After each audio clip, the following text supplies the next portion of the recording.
Doctor Rubul মাউতৰ আত্মজীৱনীমূলক গ্ৰন্থ মোৰো এটা সপোন আছে। প্ৰথম খণ্ড। শৈশৱ। বহল চাংখনৰ কাষতে দীঘল টেবুলখন। চাৰিটা খুঁটা পুতি বাঁহেৰে বনোৱা টেবুলখন আচলতে এখন চাঙেই। টেবুলৰ ওপৰত নিৰ্দিষ্ট স্থানত থাকে মোৰ, বাইদেউ আৰু ককাইদেউৰ কিতাপ-পত্ৰ, বহি। কণ আৰু মোন তেতিয়াও স্কুল যাবৰ হোৱাই নাই। সন্ধিয়া হ'লেই টেবুলৰ সন্মুখত ৰৈ আমি আটাইয়ে প্ৰাৰ্থনা জোৰো। কেতিয়াবা কণ মোনেও উলাহতে যোগ দিয়ে, কিন্তু সিহঁতে প্ৰাৰ্থনাৰ গাম্ভীৰ্য তেতিয়াও বুজা হোৱা নাই। সিহঁতৰ বাবে প্ৰাৰ্থনাত যোগ দিয়াটো এক আমোদৰ কাৰ্য। আমি কিমান মনঃপূত প্ৰাৰ্থনা গাইছোঁ, সেয়া পৰ্যবেক্ষণ কৰি থাকে দেউতাই, কেতিয়াবা কেতিয়াবা মায়েও। কণ মনৰ উপদ্ৰৱ বাঢ়িলে সিহঁতক চুপচাপ উলিয়াই নিয়া হয় কোঠাটোৰ পৰা। ঘৰলৈ সেই সময়ত কোনোবা মানুহৰ আগমন ঘটিলে চোতালতে বহে মানুহ। আমাৰ প্ৰাৰ্থনা শেষ হোৱাৰ পিছত বাহিৰৰ পৰা বেণুধৰ বৰ্তাই কয়, বুজিছ, এই প্ৰাৰ্থনাটো সন্ধিয়া নাগায়, পুৱাহে গাব লাগে।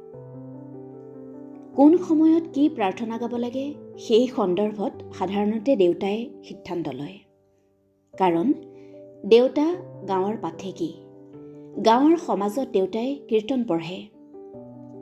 গতিকে দেউতাৰ প্ৰাৰ্থনা সন্দৰ্ভত জ্ঞান বহুত। কীৰ্তন, নামঘোষাৰ আদি অন্ত দেউতাই কৈ যাব পাৰে। তাক লৈ দেউতাই অহংকাৰো কৰে। মোৰ দৰে কীৰ্তন পঢ়িব পৰা মানুহ গাঁওখনত দ্বিতীয় এটা ক'ত? বেণুধৰ বৰ্তাই আকৌ কয়, বাপেৰে কীৰ্তন পঢ়ি ইফাল সিফাল কৰে, কোনফাকি প্ৰাৰ্থনা কেতিয়া ধৰিব লাগে তাকেহে তহঁতক শিকাব নোৱাৰে। সঁচা ক'বলৈ দ্বিধা নাই, মই হ'লে অন্তঃকৰণেৰে একাগ্ৰতাৰে কেতিয়াও প্ৰাৰ্থনা নাগাইছিলোঁ। মোৰ বাবে প্ৰাৰ্থনা আছিল কেৱল এক পুৱা গধূলিৰ গীত। পুৱা হ'লে যিদৰে বেলি ওলায়, গধূলি মাৰ যায়, নতুবা পুৱা গোহালিৰ গৰু মেলি দিয়া হয়, গধূলি আকৌ বান্ধি থোৱা হয়, ঠিক প্ৰাৰ্থনাও মোৰ বাবে পুৱা গধূলিৰ পালন কৰা নিয়ম। প্ৰাৰ্থনা গাওঁতে মোৰ মনলৈ বাৰে ৰকমৰ ভাৱ আহি থাকে। দিনটোত হৈ যোৱা ঘটনাবোৰ। আইতাই মোক মেটেকা আনিবলৈ কৈছিল, মই পাহৰিলোঁ। এতিয়া আইতাই গালি দিব নেকি বাৰু মোক? বাইদেৱে মোক কালি চুলি জোকোৰা দিছিল, মই হেনো প্ৰাৰ্থনা গাওঁতে চকু মেলি আছিলোঁ, কাৰণ তাই মোক দেখিছিল। তাই কেনেকৈ দেখিলে? তাৰমানে তাইও চকু মেলি আছিল। আজিও তাই চকু মেলি আছে নেকি?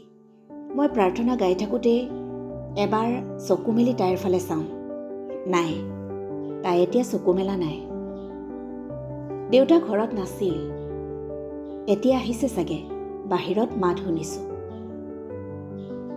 বেণুধৰ বৰ্তা এতিয়াও বহি আছে। দেউতা আহিছে, দেউতাৰ লগত কথা পাতিছে। আমাৰ প্ৰাৰ্থনা শেষ হ'ল, শ্লোকো শেষ হ'ল। ওম শান্তি ওম। বেণুধৰ বৰ্তাক দেউতাই কৈছে, ককাই, মই জানো দে কোনফাকি প্ৰাৰ্থনা কেতিয়া গাব লাগে, মোক শিকাব নালাগে। দেউতাৰ ফিতাহী মৰা কথা। বৰ্তাই কথাটো বৰ ভাল নাপালে, সেয়েহে উঠি গুচি গ'ল। আমাৰ সন্ধিয়াবোৰ এনেকৈয়ে আৰম্ভ হয়। দীঘল বাঁহৰ টেবুলখনৰ এটা মূৰত মই বহি লওঁ আমি শোৱা চাংখনত। মোৰ কাষতে বহে ককাইদেউ। মই আৰু ককায়ে একেটা চাকিৰ পোহৰতে বহোঁ। বাইদেউ নিলগাই বহে। তাই নিজাববীয়াকৈ এটা চাকি লয়।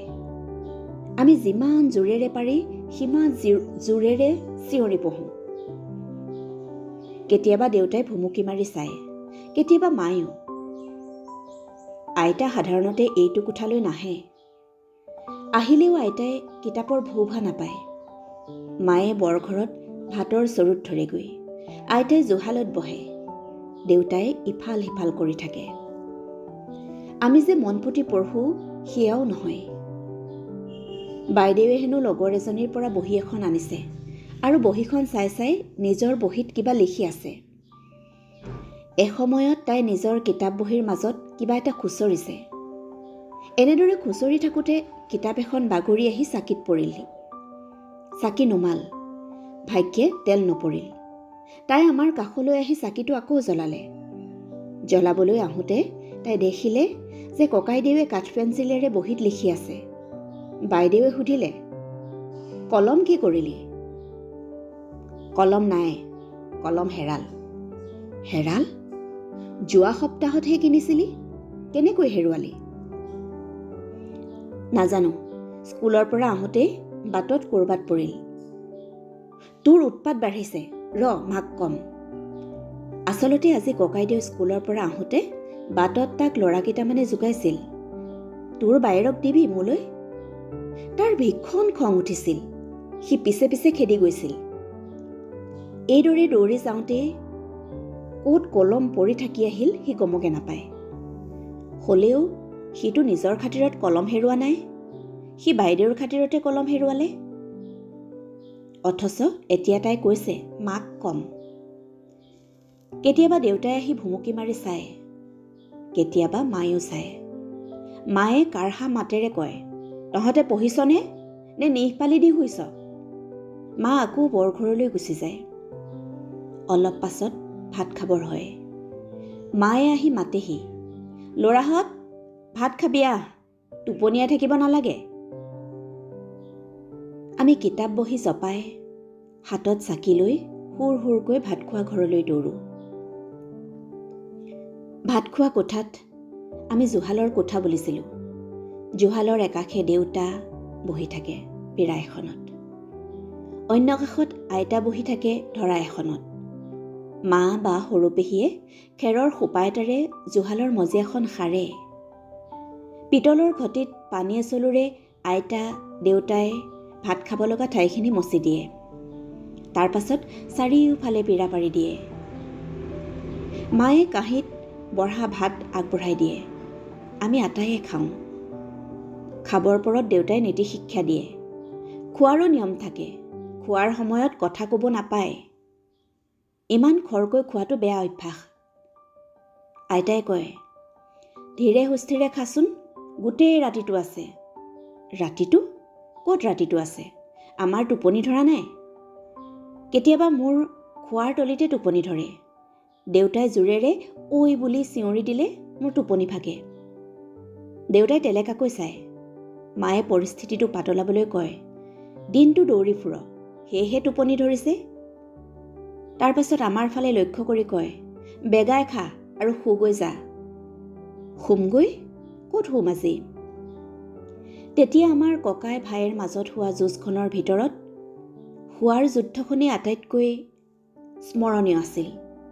কোনখন চাঙত কাৰ লগত কোন শুব সেইটো আছিল আমাৰ বাবে সৰ্বাধিক চিন্তনীয় বিষয়। কোনে আধিপত্য বিস্তাৰ কৰিব মাৰ চাঙত, কোন শুব আইতাৰ লগত, আৰু দেউতা আৰু মা যিদিনা একেলগে নুশুৱে তেতিয়া দেউতাৰ লগত কোন শুব? মায়ে যদি কয়, তই সৰুটোৱে বাপৰৰ লগত শুগৈ যা, তেন্তে সেইদিনা মোৰ মৰণ। আৰু যদি কয়, তই ডাঙৰটোৱে বাপেৰৰ লগত শুগৈ যা, তেন্তে মোৰ আনন্দ। আচলতে আমি আটাইয়ে দেউতাক ভয় কৰিছিলোঁ, সাংঘাতিক ভয়। ৰাতি ভূতৰ ভয় আৰু দেউতাৰ লগত শোৱাৰ ভয় সমান। সেই ভয়, সেই বিচ্ছিন্নতা আমাৰ সত্তাত আজীৱন থাকি গৈছিল। দেউতাৰ কঠোৰ মাতত আমাৰ বুকু দুৰু দুৰু কঁপিছিল। দেউতাৰ তীক্ষ্ণ চাৱনিত আমাৰ অস্তিত্ব জ্বলি ছাই হোৱাৰ উপক্ৰম হৈছিল। দেউতাৰ মাত, দেউতাৰ সিদ্ধান্তই আছিল অন্তিম কথা।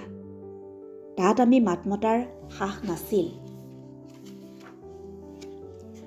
সেয়েহে শুবৰ পৰত আমাৰ দৃষ্টি হয় আইতাৰ চাঙত, নহয় মাৰ চাঙত। এই চাঙকেইখন যি আগেয়ে দখল কৰিব সিয়ে জয়ী। মাৰ চাঙত শুব পৰাটো আছিল এক অনন্য সোৱাদ। বহল চাংখনত বেৰৰ ফালে মূৰ গুজি, গাত কথা এখন লৈ শোৱাৰ পিছ মুহূৰ্ততে টোপনিয়ে হেঁচা মাৰি ধৰিছিল। ৰাতিৰ গভীৰতাত গম্ভীৰ হৈছিল টোপনি, যেন মনৰ কোঠালিয়ে কোঠালিয়ে জিৰাইছিল টোপনি।